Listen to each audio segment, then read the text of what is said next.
Page 18, piece is from the Emperor Waltz. It's a melody from that waltz. 3/4 time, well, it's a waltz, it makes sense. There's one sharp in the key signature that's either in G major or E minor. Well, you can tell just by listening to it, it's in G major. That's really but if you look toward the end, and the end doesn't mean the bottom of page 19, because that's not where the piece ends. There's a fine, and that's at the bottom of page 18. And that ends here on a G chord, so G major. They didn't give you a thin and thick bar line there where the fine is. In my opinion, they should have. You can take a pencil and widen out that second bar line to make it, because that's a symbol for the end of a piece. So that's usually what I look for. Where does it end? I'm looking for that symbol. You're moving the hands around a little bit, and other than that, there's nothing tricky about this that I can see. Look at this first measure here. You have a B, a D, and a D. Really what we have is a G chord. We're just not using the G. And that's the fingering for the chord, so that's the fingering I'm going to use. In other words, I'm going to use fourth finger. Here. So it's 1, 2, 3, 1, and the third measure, fourth finger here. And here, and then I reach up and use fourth finger again for the next line. And you can use thumb if you want, or you can use second finger if you got really big hands. But the third measure of that, I'm still going to use fourth finger. If you can reach that, well, if you can reach an octave, you can probably reach that. And then 5. It allows me to connect this, and that's what I want to do. I'm not concerned about the phrasing or any of that stuff now. I just want to connect it if I can. Last line on page 18.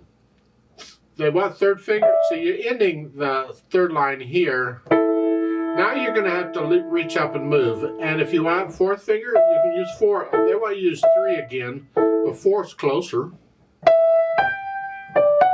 Don't forget the F sharp. It's in the key signature.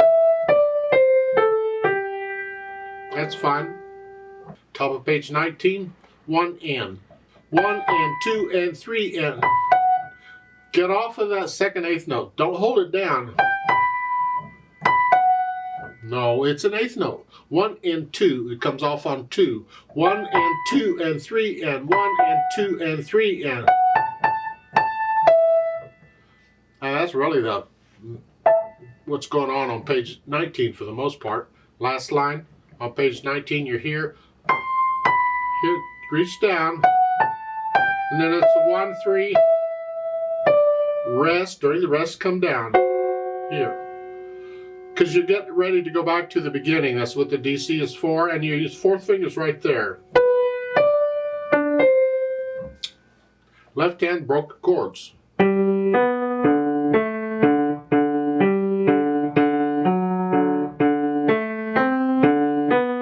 Fun. Let's go over to page 19. Just another pattern for broken chords. Gotta love these chuck chucks. You get a lot of chuck chucks in waltzes.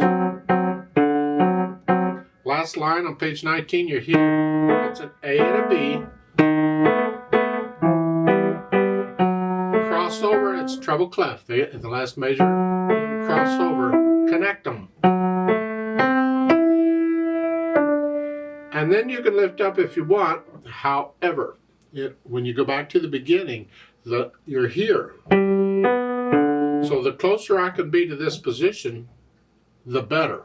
So at the last measure on page 19 here, I'm going to use thumb. This way I'm closer to where I want to be. In fact, I could use third finger there if I wanted to. This is one of the beauties of working this out one hand at a time. You can find these little fingering helps that you probably would never even think of if you were concentrating on both hands, because you're just going to come up here and use your third finger because that's what it is, and then you got to come down. Well, the thumb makes that a little easier. Put the hands together. See, again, when you first put the hands together, you might hesitate all over. It's fine, don't worry about it. We just want the notes that go down together together. Huh. As it here, and then here.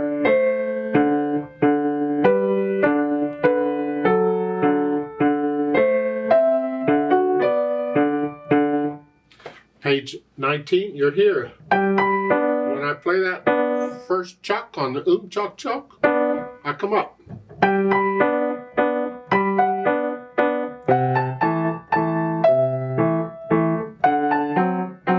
Last line on page 19, you're here.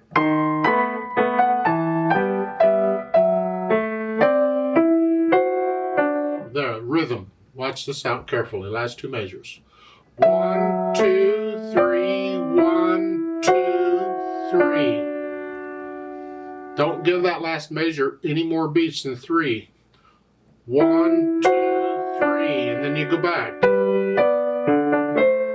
Then go back through and get rid of the hesitation so it is a steady beat. 1, 2, 3, 1, 2, 3, 1, 2. Should be starting to feel the natural accents by now. The first beat of each measure. Then we can put in these slurs and things. In the left hand, I don't like the slurring at all in the left hand. I'm going to suggest to you just connect the left hand all the way through as best you can. You can't connect the repeated notes. That's okay, but you can connect everything else. So just connect it. Now when you get to page 19 on these chuck chucks, generally you connect the first two and that's it. Don't make them real short. No, they're just separated. Chuck, chuck. That's all we want there. But as I said on page 18, I'd connect everything in the left hand I can. In the right hand, I don't know why they're slurring it this way. But you can slur it that way if you want to. Just lift up. The first two notes I connect. And then if you want to lift up, connect it all if you lift up, lift up. That's sort of what it is, I think. The slurs are giving you make more sense as a violin bowings than piano slurs.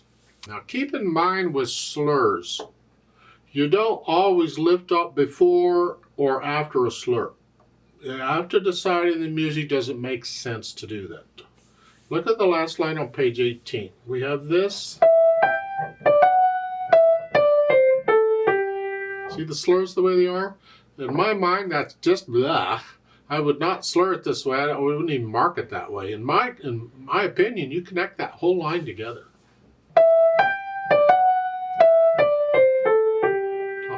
To me, that's like a sentence. You just connect it all together. So you have to take these slurs careful because you're not always going to lift up before and after them. You experiment. Do you like it or not? You decide. Or your teacher will decide. Yeah. On page 19, you have accents. But not on these. There's got to be some contrast there. So otherwise you get just natural accents. 1, 2, 3, 1, 2, 3, 1, 2, 3. But a forced accent, that's louder than the rhyme. Last line on page 19, I would connect all this together in the right hand. And the left hand, connect all that together. And you can even go ahead and connect it to the DC if you want. Then the dynamics, well, that applies to the melody, which is the right hand. Whatever you think moderately soft, you come up ba-dum, to moderately loud, ba-dum, and then back down to moderately soft and stay there. Then come up again, ba-dum, ba-dum, come back down. On the left hand, keep it in the background.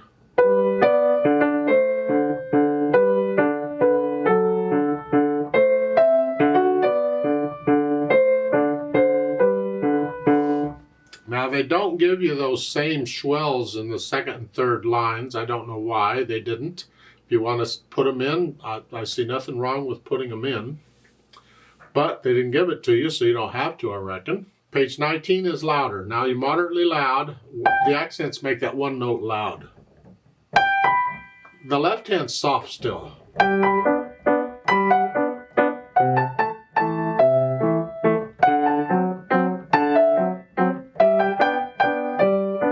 get down to the last line, now you're loud.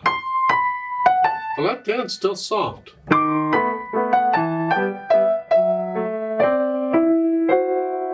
There's a poco writ there, slow. And you're coming back down because when you go back to the beginning there, you need to be moderately soft. So you come down to moderately soft there. So here, actually, if you're moderately soft all the way through in the left hand, just stay there. It's the right hand you can come down on.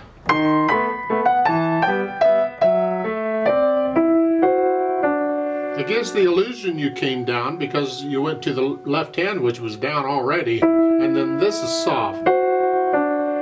Because by now we want to hear this. We want to hear that. This is what we're after. It's better to get to know it well enough that you can feel these dynamics. And really, because that's part of the interpreting the music is the dynamics. So we need to feel those. Speed, well, tempo de valse is just a tempo of a waltz tempo. 1, 2, 3, 1. Think of people dancing to this.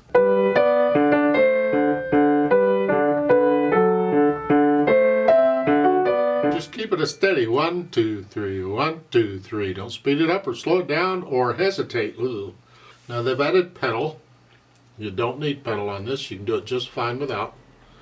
But it changes the sound a little bit, and let's explore what's happening there. If I play the first line without pedal, it's this way.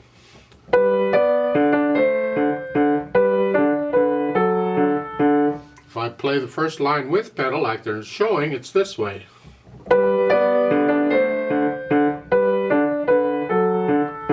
There's a difference, and you explore that difference.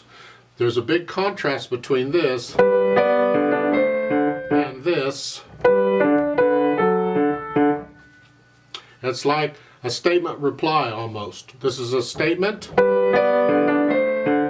reply, statement.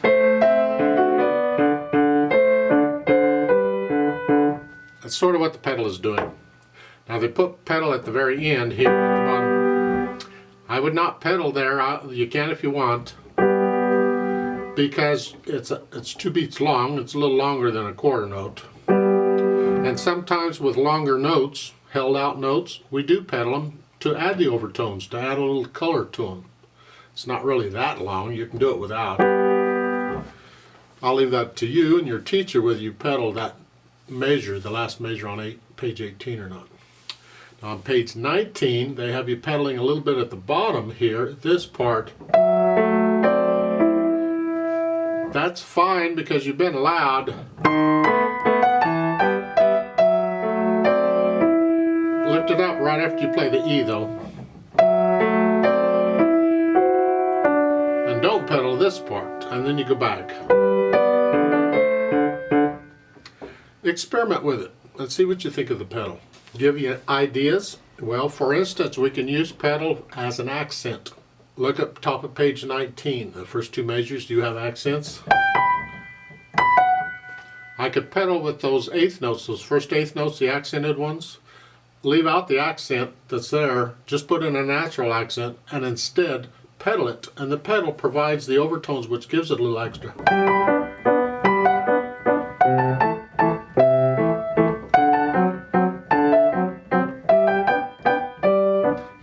Pedal goes down with the note and up with the note. It just colors it, just adds overtones. You hear a little bit of difference, and those overtones then give the illusion of an accent.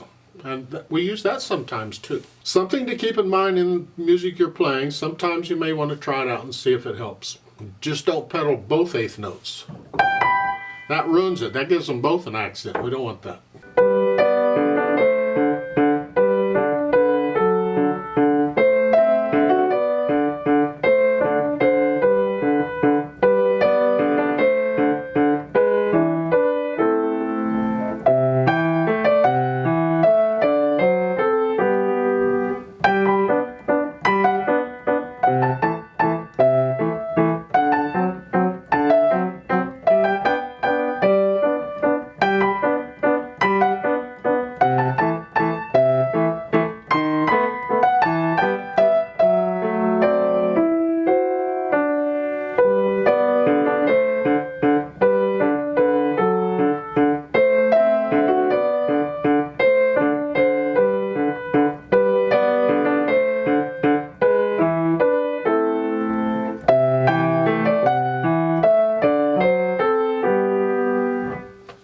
That's another part of interpreting music, something else to keep in mind. It has to do with shaping the phrase. Sometimes when you end a phrase, you come down a little bit. It's like sentences. Sometimes when we end a sentence, we come down a little bit. We're done with the sentence. It's just well, with music, you can do the same thing with the dynamics. You get a little softer at the end. At the end of this piece, at the bottom of page 18, last two measures, you come down. You're ending the phrase. You're also ending the piece. But the point is you can do that, experiment with that as part of interpreting music, is when you end a phrase, come down just a little bit. You don't want to do it all the time. You have to, does it work in this particular situation or that situation? I like to play this with you very slowly. Let's just double check the notes and the rhythms. I'm not going to do any dynamics. I'll do the accents. I'll go ahead and pedal it like they're showing, and we'll do that. I'll give us 3 counts. 1, ready, go.